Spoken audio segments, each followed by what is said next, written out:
Bihar board के बच्चों, कैसे हैं आप लोग? बढ़िया एकदम। तो मैं एस पी यादव आज लेकर आ गया हूँ क्लास 12 केमिकल काइनेटिक का वीवीआई ऑब्जेक्टिव क्वेश्चन। इसका पार्ट 2 है। इससे पहले हमने पार्ट 1 में क्वेश्चन नंबर 1 से लेकर के 30 तक कर दिया है। आज करेंगे 31 से 50। ठीक है। अगर आप लोग 1 से 30 तक नहीं देखे हैं तो डिस्क्रिप्शन में लिंक जाकर देख सकते हैं। और अगर ये चैप्टर नहीं पढ़े हैं तो भी उसका भी डिस्क्रिप्शन में लिंक है। 1 से लेक्चर 14 तक है, देख सकते हैं। तो चलिए स्टार्ट करते हैं भाई। क्वेश्चन नंबर 31 क्या कह रहा है? क्वेश्चन नंबर 1 से 30 तक कल हो गया था। 1 से क्या तक 30 तक हो चुका है। आज करेंगे कैसे? 31 से कितना? 50। तब हुआ करा अभिक्रिया के पश्चात उत्प्रेरक की मात्रा। मान लीजिए हम बताए थे कि कभी भी किसी अभिक्रिया में रिएक्शन में कैटलिस्ट का यूज करते हैं तो कैटलिस्ट का अभिक्रिया के वेग को बढ़ा देता है। हो सकता है जिसका अभिक्रिया का वेग ज्यादा है तो उसको क्या कर देगा? कम कर देगा। लेकिन कैटलिस्ट में कोई परिवर्तन नहीं होगा। कोई होता है चेंजिंग? कैटलिस्ट में क्या होता है? कैटलिस्ट किस में चेंज कर देता है? अभिक्रिया के रेट में चेंज कर देता है। बढ़ा देता है या कमा देता है। तो भाई क्या हो जाएगा? Does not change. मतलब हिंदी में इसको कहेंगे परिवर्तन नहीं होगा। परिवर्तन नहीं होता। ठीक है। हिंदी वाले हिंदी में लिखेंगे, अंग्रेजी वाले हो गया बढ़ता है, बढ़ता है, घटता है। ये दोनों माध्यम के बच्चों के लिए, हिंदी और अंग्रेजी। चले भाई बताइएगा अगला क्वेश्चन। 32 number question. अरे कहाँ गया 32 नंबर भाई? आया 32 नंबर क्वेश्चन। इधर खाली हो गया था। When catalyst is used in a equilibrium process, ना एक्टिवेशन एनर्जी आप लोगों को मालूम होगा।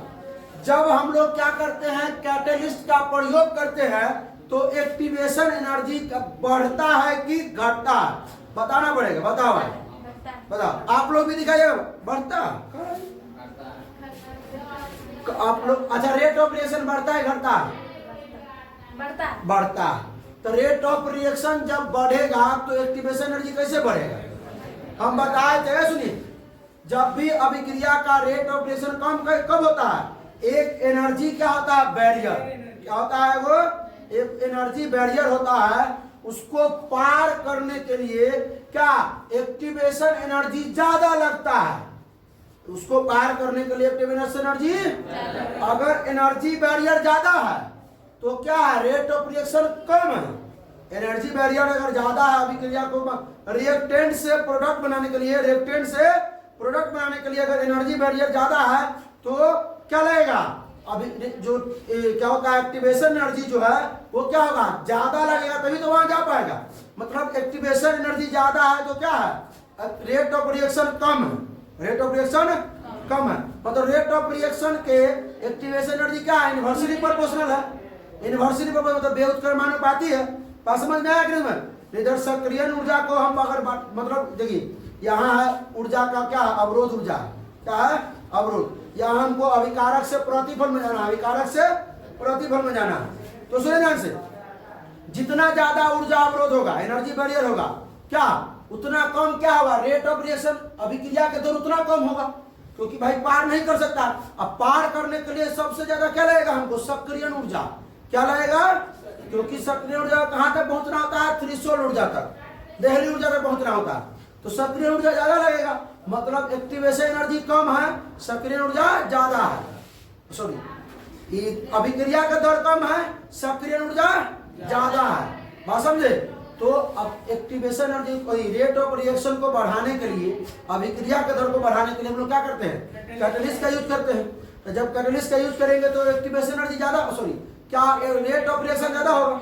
रेट ऑफ रिएक्शन ज्यादा होगा तो एक्टिवेशन एनर्जी कम होगा, सक्रिय ऊर्जा कम लगेगा। सक्रिय ऊर्जा कम लगेगा मतलब क्या होगा? डिक्रीज। क्या होगा? घटेगा, घटता है। क्या होगा? तो उत्प्रेरक का उपयोग समवस्था में क्या होता है? सक्रिय ऊर्जा क्या होता है? घटेगा। हाँ, कैटलिस्ट डालने पे घटेगा नहीं रेट ऑफ रिएक्शन? घटेगा, रेट ऑफ रिएक्शन घटेगा। बढ़ाता है ना rate of reaction? Rate of reaction बढ़ाता ना, तो रेट ऑफ रिएक्शन बढ़ाएगा तो सक्रियण ऊर्जा जो होगा, एक्टिवेशन एनर्जी होगा, वो कमेगा ना, घटेगा। अभी वहां बता दो, ये क्या है, बढ़ेगा। ये घटेगा और बढ़िए, घटेगा और बढ़ेगा, घटेगा और बढ़ेगा। चलिए ये हो गया। चलो भाई अगला क्या है, the rate of determining term of chemical reaction. किसी रासायनिक अभिक्रिया में वेग निर्धारक पद होता है। भाई साहब इधर देखिए, इधर है, सोइए नहीं, इधर देखिए, इधर देखिए। अरे हंसता क्या है, वो लोग कहीं सो रहा होगा, बता देते हैं, ध्यान इधर नहीं होना चाहिए। हाँ भाई खड़ा है। किसी भी अभिक्रिया के निर्धारक पद, मतलब किससे हम अभी कल भी क्वेश्चन नंबर 7 मतलब 20 से लेकर 30 का जो कोई क्वेश्चन था उसमें बताते, मतलब कौन सा, स्लो स्टेप से कि मिडिल स्टेप से कि इनिशियल स्टेप से फाइनल स्टेप से, किससे निकालते हैं, स्लो स्टेप, एकदम सही है। मंद पद, किससे, मंद पद। मिडिल मतलब क्या होता है, मध्यम पद, मध्यम पद। इनिशियल मतलब प्रारंभिक पद, प्रारंभिक पद। और फाइनल के लिए अंतिम पद। क्या होगा, दिखाई दे रहा हो क्या लिख रहे हैं सो। चलिए बैठ, आप किसकी बारी, पहली बैठ जाइए। The rate determining at any moment, किसी क्षण पर, किसी क्षण पर। समय बहुत कम है, समय बहुत कम है, यहाँ ध्यान दीजिए। यहाँ वही देख रही है, हमको लगा तुम वेग को देख रही है। और केमिकल रिएक्शन इज कॉल्ड, जब किसी भी है रेट ऑफ रिएक्शन में समय बहुत कम लगे, एकदम टाइम टेंड्स टू 0, किसी क्षण पर टाइम जो है टेंड्स टू 0 ना।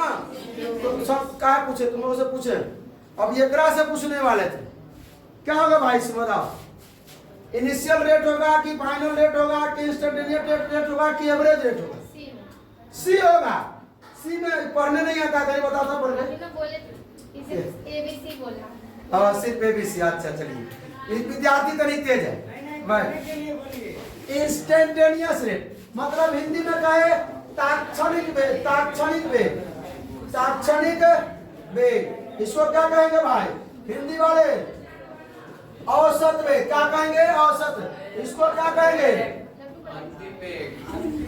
अरे एवरेज है ना, ये अंतिम वेग। आइए प्रारंभिक वेग, बात समझ में आया, ये होगा। चलिए सब अब सुनिए, अब किससे, चल बादल खड़ा दी। Energy of active complex is, हाँ एक्टिव कॉम्प्लेक्स पढ़ाए थे ना, मतलब जब आप सुनिए, ध्यान दीजिएगा, बोले सुनिए यहाँ एक्टिव कॉम्प्लेक्स में क्या पढ़ाए थे मालूम है, क्या पढ़ाते बोलिए, इसी ने बोला रिवीजन करके रखना चाहिए। मतलब रिएक्टेंट से प्रोडक्ट बनने के बीच में एक एनर्जी बनता है, एक मतलब टर्म बनता है। क्या करने के लिए, वो टर्म क्या करने के लिए, तुरंत यहाँ से वहां पहुंचा दे, रिएक्टेंट से प्रोडक्ट को पहुंचा दे। क्या बताया था ना हो, तो बताइए उसका जो ऊर्जा था एक्टिव, वहां पढ़ाए थे एक्टिवेटेड, वहां सक्रियत संकर बताए थे। सक्रियत संकर लेक्चर नंबर कितना में होगा, 10-11 में होगा के होगा, बताए हुए इसको।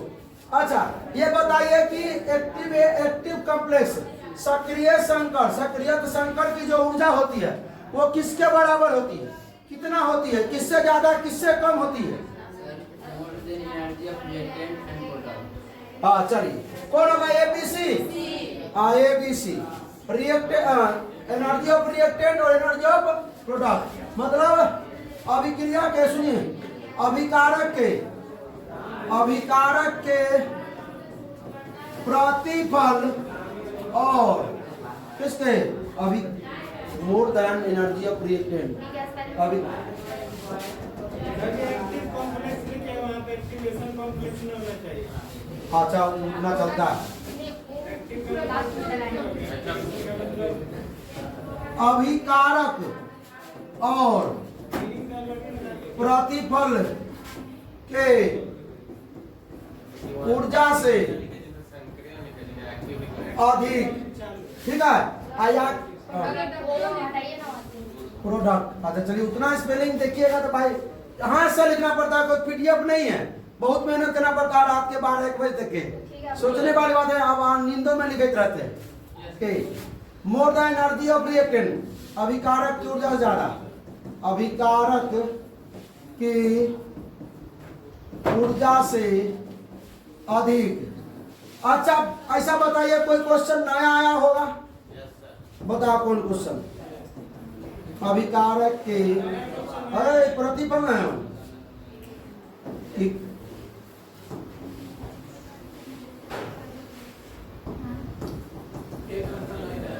प्रतिफल। अच्छा अच्छा चलिए वो अभी उसके बाद हिंदी में लिखेगा बोल देंगे क्या, इसके बाद हिंदी में लिखेंगे बोल देंगे। बात समझ में आया? प्रूफ चाहिए, दिखा दे कहां पर पढ़ाए हुए सो साबित चाहिए तो बोल दीजिएगा। अच्छा रिएक्शन 2FeCl2SnCl2 से क्या बन रहा है 2FeCl2SnCl4 ये अब हम किस में कराते हैं, first order second order third order में। किसके एग्जाम में? थर्ड ऑर्डर का। किसका? थर्ड ऑर्डर का। तो थर्ड ऑर्डर में से क्या लिखेगा? तृतीय कोटि अभिक्रिया। ऐसे भी लग रहा है इसमें 2 गो में 1 गो 3 गो। चलिए नहीं मालूम है? अरे देखिए क्योंकि भाई ये तो जब में करते थ्योरेटिकल होता, फिर प्रायोगिक मान होता, एक्सपेरिमेंटल होता। तो इसको हम क्या लिखेंगे? के बराबर देखिए क्या लिखेंगे FeCl2 ये पावर 2 और SnCl2 पावर 1। कोटि कितना हो जाएगा? 3। तो 3 को कोटि हो जाएगा। तो थर्ड ऑर्डर रिएक्शन 3 सैनिक इधर ध्यान दो, करो करो भाई। आप लोगों का ध्यान कहाँ है? इधर देखिए। हाँ बोलिए बोलिए इसका बताइए किस ऑर्डर रिएक्शन का है ये? 0 order, first order, third order, second order. यहाँ देखिए 0 1 2 3 भी रहता है ऑप्शन में। ऑप्शन में ये भी रहता है ऑप्शन में। बोलो बनाने की आवश्यकता नहीं है। ये क्या देखना है? सिर्फ पैसा मात्रा समझ लीजिए बात। सेकंड ऑर्डर सेकंड इनवर्स है, कल किए थे। सेकंड इनवर्स किसका ऐसा मात्रा का? First order 0 order, second order first order 0 order का। 0 ऑर्डर का मोल पर लीटर पर सेकंड का मार का किया बात है का 0 ऑर्डर का नहीं होगा पूरा बोला कर पूरा। आप बोलने ही नहीं देते हैं। चल भाई आगे बढ़ा जा। ऑर्डर ऑफ रिएक्शन इज अभिक्रिया कोटि है। अभिक्रिया अरे भाई कम पूछने देना, सब काहे बोलता है? किसी को पूछने देना, तो मैं क्लास के बाद उसको कुछ व्यवस्था पानी किया जाएगा। प्रायोगिक मान, प्रायोगिक मान व्यवस्था में समोसा स्टीम सब है। आइए आज सैद्धांतिक मान क्या है? सैद्धांतिक मान। चलो भाई the rate constant of the reaction depends upon. Rate constant जो होता है के का मान जो होता है वो अभिक्रिया के किस पर डिपेंड करता है? ठीक है इनिशियल कांस्टेंट नहीं, टेम्परेचर किस पे? हाँ अभिक्रिया के ताप पर बताए थे। फर्स्ट ऑर्डर भी सेकेंड ऑर्डर भी है, ये सब किस पर निर्भर करता है? ताप पे। किस पे? अभिक्रिया के ताप पर। आई क्या? अभिकारक के प्रारंभिक सांद्रता पर। हिंदी में कहेंगे इसको अभिकारक के प्रारंभिक सांद्रता। हम सोचे कि हिंदी लिख लेंगे, समय नहीं मिला। हाँ एक पॉइंट तालीम कराओ, तालीम तालीम। आर्हेनियस इक्वेशन इज, आर्हेनियस समीकरण कौन है इसमें से? बताओ। आर्हेनियस समीकरण सबसे last lecture, lecture number 14, 15 minute का लेक्चर है ना। सी सही है वो सी एकदम करेक्ट। चलिए अच्छा खड़ा threshold energy is equal to threshold energy. Threshold energy यहाँ पर होता है रिएक्टेड एनर्जी। यहाँ पे यहाँ से यहाँ क्या होता है? थ्रेशोल्ड एनर्जी क्या होता है? यहाँ से यहाँ तक क्या होता है? Activation energy. यहाँ से यहाँ होता है प्रोडक्ट एनर्जी। क्या होता है? प्रोडक्ट। तो बताओ बी एक्टिवेशन एनर्जी। हाँ एकदम सही है। एक्टिवेशन एनर्जी को मतलब सक्रिय ऊर्जा, सक्रिय जोड़ अभिकारक की ऊर्जा। ऊर्जा ऊर्जा देखो यहां से यहां तक क्या होता है? ER अभिकारक की ऊर्जा प्लस में सक्रिय ऊर्जा, दोनों को मिला के होगा क्या? थ्रेशोल्ड ऊर्जा। क्या होगा? थ्रेशोल्ड ऊर्जा क्या होगा? यही ना भाई, ये ET थ्रेशोल्ड ऊर्जा। यहां से यहां EA, यहां से यहाँ ER।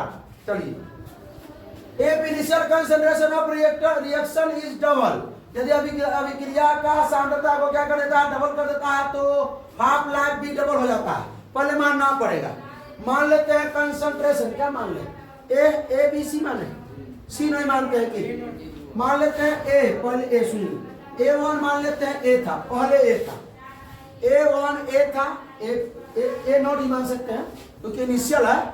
क्या कोई दिक्कत इसमें, इसको मान लेते हैं ए, मान लेते हैं ए नॉट ही मान सकते हैं, आप लोग को पढ़ दी।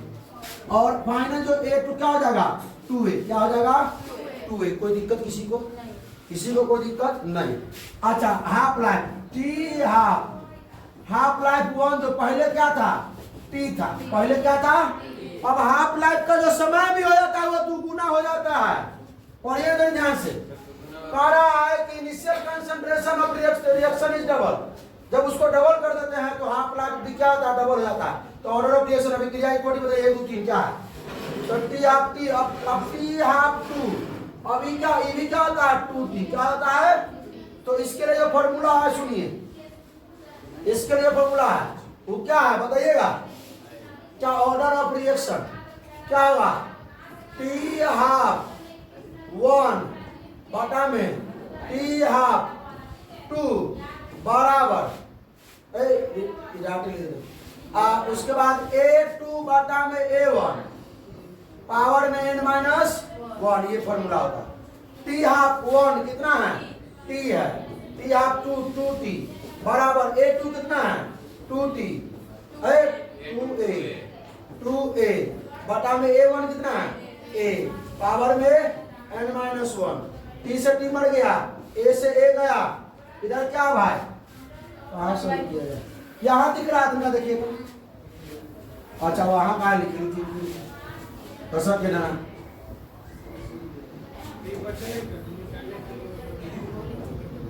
क्या रे, आइए 1 बटा 2 बराबर 2 के पावर n-1। अच्छा ई हो जाएगा क्या, 2 के पावर -1 हो जाएगा, और 2 के पावर n-1, 2 से तो -1 बराबर n-1, ये माइनस हो जाएगा +1, मतलब n बराबर 0। क्या हो जाएगा, शून्य को देख, समझ में आया, आया समझ में, याद रखिएगा क्वेश्चन 100% इसमें से आएगा। इस पर डबल ट्रिपल करने पर ही आएगा, कभी 8 गुना कभी 4 गुना करेगा, ठीक है, इसी प्रकार बनाइएगा, बात समझे। चलिए अगला क्वेश्चन है रेट रिएक्शन। अरे भाई ये सब क्वेश्चन पूछने वाला, ये सब क्वेश्चन तो तुम बताओ भाई, खड़ा खड़ा है। अब भाई साहब इधर देखिए, इधर, हाँ बोलिए क्या होगा इसका ऑर्डर, ऑर्डर पूछा है, कोटि कोटि ऑर्डर क्या होगा 3, कैसे 3 होगा मालूम है, और अच्छा अभिक्रिया कोटि का डिफिनेशन याद है, डिफिनेशन याद है, बोलिए। एक्टिव मास को जो पावर होता है, sum of active mass, sum of power of active mass of reactant, sum of power of active mass of reactant. अब किसके, अभिकारक के सांद्रता के घात के योगफल, अभिकारक के सांद्रता के घात के योगफल। तो अभिकारक के सांद्रता ये है, इसका घात ये है, इसका योगफल 2 जोड़े कितना हो जाएगा 3। बढ़ जाइए, बहुत अच्छा याद होना चाहिए, डिफिनेशन वगैरह बढ़ जाइए। अब half life order of first half life order of first order, half life of first order of reaction is 10 minutes. If initial concentration इतना है, then T, तब T बताइए जब कंसंट्रेशन इतना हो जाता है फाइनल। आइए क्या दिया हो, हाफ लाइफ। सुनिए क्वेश्चन समय लगा, सुनिए ध्यान से देखिए, यही सब क्वेश्चन का कंसेप्चुअल है भाई, उस सब क्वेश्चन में सीधे मजे नहीं आता, जो क्वेश्चन बनाइए नहीं उसमें मजे नहीं। आइए देखिए ध्यान से, आपको क्या दिया है, T हाफ दिया हुआ कितना 10 मिनट, क्या दिया हुआ है, अब इसे दिया हुआ है सो पता कीजिए। और क्या इनिशियल A0 दिया हुआ, कितना दिया हुआ है 0.08 मोल पर लीटर, मोल पर लीटर। उसके बाद ए फाइनल दिया हुआ है क्या दिया हुआ है? फाइनल क्या दिया हुआ है? 0.01 मोल पर लीटर। अच्छा तो नहीं सुनिए। अच्छा अब बताइए हमको निकालना क्या है? टाइम निकालना है। टाइम किसका निकालना है? हाफ लाइफ का। तो हाफ लाइफ का टाइम निकालना है। अरे टाइम निकालना है कौन सा ऑर्डर? First order. तो फर्स्ट ऑर्डर के लिए जो टाइम का फॉर्मूला होता है वो क्या होता है मालूम है? के टाइम का फॉर्मूला पहले के का फॉर्मूला क्या होता है? 2.33। अच्छा हम क्या बोल रहे हैं बता? नहीं आ जाए तो तनी खड़ा हो जाइए, सुंदर सुंदर चेहरा लेकर के। हाँ आप बताइए। हाँ हाँ हाँ वाह वाह बैठ जाइए। 2.303 बाई में T R log base 10 A not by यही ना हो आए। चलिए इसलिए टी निकालना है तो तनिक टी को यहाँ ट्रांसफर, के को यहाँ ट्रांसफर कीजिए। चल बहू टी को यहाँ और के को यहाँ, कोई दिक्कत? अरे भाई अब के चाहिए ना हो, के चाहिए। के कैसे निकलेगा? तनिक यहाँ आइए। के बराबर होता है 0.693 बटा टी। हाँ होता है तो 0.693 बटा में टी आपका मान 10 हो जाएगा 0.0693। रहने दीजिए। टी के का मान हो गया। आइए 2.303 के का मान 0.0693 और लॉग कितना है? बेस 10 ए नॉट का मान 0.08 इसका 0.01। किसी को कोई दिक्कत? आइए 2.303 बटा में 0.0693 लॉग बेस 10 इतना हो जाएगा। कटेगा 8 बार में, 8 बार में करे ना हो। अब कहाँ लिखे? तनिक तनिक करने घसाइए सबको। तनिक तनिक रुके रुके रुके।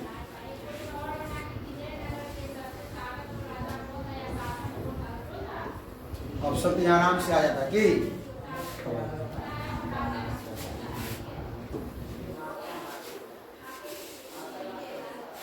हो गया। तो अब देखिए कैसे बन जा रहा है इतने दूर में। जगह आइए तो क्या टेंशन है।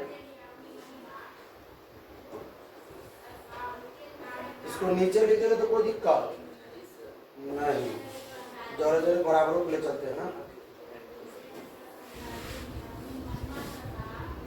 आइए बताइए देखिए अब इसको हम क्या लिख सकते हैं?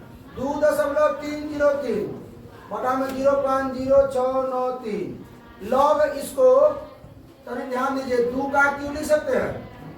ना लिख सकते हैं, लिख सकते हैं। तो 2.303 बटा में 0.0693 ई हो जाएगा 3 लॉग बेस 10 तो लॉग बेस 10 का मान कितना होता है? बताए थे, प्रूफ कर देते, वो सवाल भी कराए थे शायद इस पे बताए थे। इसका फर्स्ट ऑर्डर का जैसे बता रहे थे गुने 3 इसका होता है 0.301। ठीक है 0.301। किसी को कोई दिक्कत नहीं? काट को हो जाए काट को कीजिएगा। क्या गो 1 2 3 गो 4 गो तो इस सबको उड़ा दीजिएगा तो ऊपर वो सुना जाएगा, ऊपर वो सुना जाएगा, ऊपर वो सुना जाएगा। इसको गुना कीजिएगा ना। ठीक है इसको गुना कीजिएगा, इसको ले डूबेगा 10 बार में। 10 क्या है 23। आप लोग निकाल के देख लीजिएगा, आप निकाले होंगे। इसको पहले गुना कर दीजिएगा। ठीक है तो ये इसको ले डूबेगा 10 बार में, ले डूबेगा कितना बार में? 10 बार। 10 क्या है 30। कितना हो जाएगा? 30 मिनट। सॉल्व कर लीजिए। चलिए बहुत समय लग गया, कोई दिक्कत नहीं है। 5वां क्वेश्चन बचा हुआ है, बढ़ जाइए। एनी रिएक्शन ए से प्रोडक्ट क्या बनना है? ए से टी आप बराबर जब इतना हो 1/a का क्यू ना डायरेक्टली प्रोपोर्शनल टी यहाँ पर जो होता है ये डायरेक्टली उसका है तो 4। अभी भाई हम जिससे पूछना है उससे पूछने दो ना। जीरो ऑर्डर के लिए हाफ लाइफ क्या होता है? जीरो ऑर्डर के लिए हाफ लाइफ, जीरो ऑर्डर के लिए हाफ लाइफ बताइए। ए नॉट बाय 2k ये होता है। यहाँ के प्रोसेस किसके होगा? ए नॉट के, किसके? ए नॉट के। फर्स्ट ऑर्डर क्या होता है? फर्स्ट ऑर्डर का हाफ लाइफ मतलब कांस्टेंट ए के लिए जीरो, मतलब कांस्टेंट होता है। अच्छा, हाफ लाइफ किसके लिए? सेकंड के लिए 1/a नॉट। हाफ लाइफ के डायरेक्टली प्रोपोर्शनल लिखना है। ठीक है, वो छोड़िए ना, के नॉट होता है क्या होता है? हाँ? बराबर नहीं लिखे हैं, प्रोपोर्शनल। प्रोपोर्शनल क्या होता है? 1/a नॉट का स्क्वायर। ये थर्ड ऑर्डर हो गया। ये zero order, first order, second order, third order. अब फोर्थ ऑर्डर के लिए क्या हो जाएगा? टी हाफ क्या हो जाएगा? 1/a क्या हो जाएगा? फोर्थ ऑर्डर के लिए किसका जाएगा? आप याद कर लीजिएगा। हाँ, किसी सुनने को दिया कि क्रिया करे 100% पूरा फुल ना पढ़ाते, फुल लाइफ के लिए प्रूफ किए थे। कितना प्रूफ किए थे याद है इसमें से? ए नॉट बाय के। कैसे प्रूफ चाहिए? डायरेक्ट? डायरेक्ट नहीं, प्रूफ। जीरो ऑर्डर के लिए जो होता है रेट का मान कितना होता है? के का मान। पूर्ण ऑर्डर के लिए क्या होता है? ए नॉट बाय ए माइनस ए बटा में ये होता है। अब क्या, अब हम लोग पढ़ते सुनिए। जब अभिक्रिया सुनिए, शुरुआत में ए का मान क्या होता है? ए नॉट। लेकिन जब फाइनल में कुछ देर के बाद अभिक्रिया का मान क्या होता है? ए। लेकिन ये फाइनल में क्या 100% जब हो जाएगा तो फाइनल कंसंट्रेशन कितना हो जाएगा? जीरो। जब अभिक्रिया 100% हो गया तो कुछ बचबे नहीं किया, रिएक्टेंट से पूरा प्रोडक्ट बन चुका है, तो रिएक्टेंट कुछ बचेगा? नहीं बचेगा। तो के बराबर A not minus 0/t, A not बटा टी। टाइम का मान निकालना था, समय। तो टी और में जाने दीजिए ना बाहर, ए नॉट बटा के आ जाएगा के। अच्छा, ये प्रूफ करे है से दिखा दे, याद है? चलिए अब चलिए। Rate for the following reaction will be, निम्न अभिक्रिया के लिए वेग बताइए। इसके लिए कौन ऑप्शन होना चाहिए? ले दीजिए भाई, रेट बता दीजिए। कौन? कहाँ?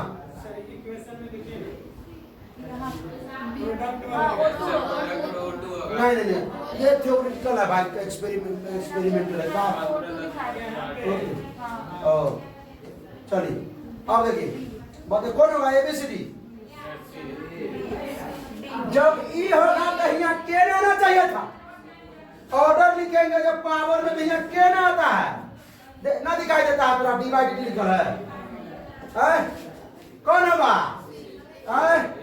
डी/dt होता है तो जो कांस्टेंट होता है, कोफिशिएंट जो होता है वो नीचे आता है। न मालूम है? और जब पावर में रहता है, पावर में ऑर्डर, तो ऑर्डर लिखने के लिए क्या लिखते हैं? के लिखते हैं। यहाँ के क्या लिखते हैं? के। और जब पावर में नहीं, ऑर्डर नहीं लिखना होता है, रेट ऑफ रिएक्शन लिखना होता है। रेट ऑफ रिएक्शन लिखना होता है तो डी/dt लगाते हैं। रेट कांस्टेंट रिएक्टेंट के लिए माइनस लिखते हैं, प्रोडक्ट के लिए प्लस लिखते हैं। ठीक है, और इसके लिए लिखना होगा तो इसके लिए क्या हो जाएगा बताइए? 1/4 डी/dt NO2 बराबर डी/dt क्या हो जाएगा? O2। ठीक है, और इधर बराबर में ये, क्योंकि उधर रिएक्टेंट है, रिएक्टेंट में माइनस लगेगा। ऑर्डर लिखना रहता तो ये गलत होता। क्यों गलत होता? क्योंकि यहाँ के हो जाता N2O5 अब होता, ऑर्डर में अब होता। आइए question number 48। Rate constant of first order reaction, rate constant of first order reaction कौन बताएगा? बताओ वो मुस्कान बताओ।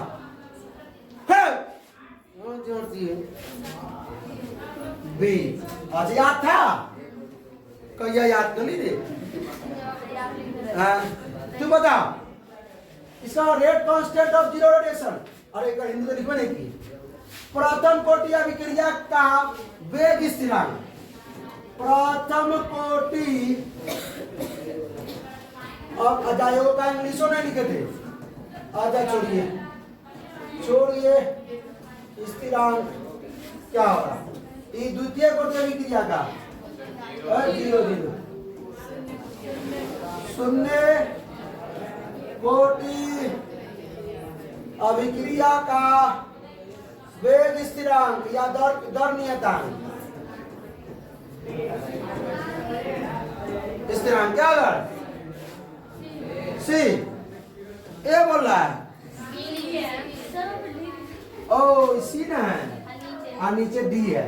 अच्छा ऑप्शन में होता है कहे ना भाई समझिए थोड़ा फिर कीजिए। कोई यहाँ आती क्या कहता है नोट्स बना के पीडीएफ नहीं मिला हुआ लिखना पड़ता है इतना इतना क्वेश्चन की और हाथ से हिंदी इंग्लिश दोनों माध्यम। हाँ तो भाई साहब एगो क्वेश्चन पर रहम किया जाए कि जल्लाद इतना नहीं बनना है। कमेंट करना है आप लोगों को क्या करना है आप लोगों को भी सुनिए इधर देखिए कमेंट करना है इसका आंसर ठीक है। चलिए तो इतना देर तक टिके रहने के लिए भाई साहब बहुत बहुत धन्यवाद सब लोगों को। हंसते रहिए मुस्कुराते रहिए कि हाँ। तो आप लोग क्या करना है अगर वीडियो अच्छा लगा तो अपने दोस्तों तक पहुंचाइए।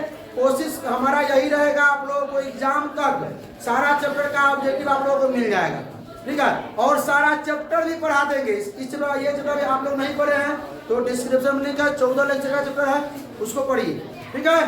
तो फिर मिलते हैं नेक्स्ट वीडियो में। हंसते रहिए मुस्कुराते रहिए पढ़ाई करते रहिए। All the best.